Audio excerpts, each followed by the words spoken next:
Health news మీకోసం. మనలో కొంతమందికి చెవుల్లో నిరంతరం ఏవో శబ్దాలు మోతలు వినిపిస్తూ ఉంటాయి. ఇలా శబ్దాలు రావడానికి ఖచ్చితమైన కారణం ఏంటన్నది తెలియదు. సాధారణంగా అప్పటికే వినికిడి లోపంతో బాధపడే వారి చెవిలో మోత వినిపిస్తూ ఉంటుందని భావిస్తూ ఉంటారు. కానీ ప్రామాణిక వినికిడి పరీక్షల్లో అంతా బాగానే ఉన్నప్పటికీ కొంతమందిలో ఈ చెవిలో మోత వినిపిస్తూ ఉంటుంది. అయితే పరీక్షల్లో శ్రవణనాడి లోపం బయటపడకపోవడమే ఇందుకు కారణమని మసాచుసెట్స్ ఐ అండ్ ఇయర్ ఇన్ఫర్మరీకి చెందిన పరిశోధకులు ఒక అధ్యయనంలో గుర్తించారు. చెవిలో మోతను కొన్నిసార్లు ఫాంటమ్ లింబ్ సిండ్రోమ్తో పోలుస్తూ ఉంటారు. ఫాంటమ్ లింబ్ సిండ్రోమ్ అంటే కాళ్ళు చేతులు లేకపోయినా అక్కడ నొప్పి పుడుతున్న భావన కలగడం.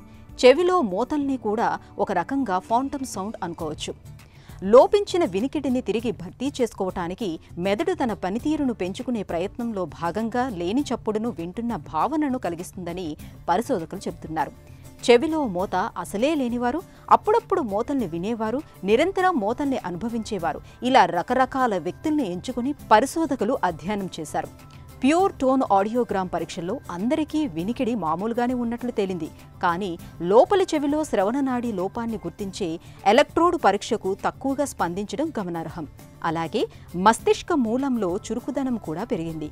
చెవిలో మోతలతో బాధపడేవారు నిద్రలేమి, ఒంటరితనం, ఆందోళన, కుంగుబాటు వంటి సమస్యలకు గురవుతూ ఉంటారు.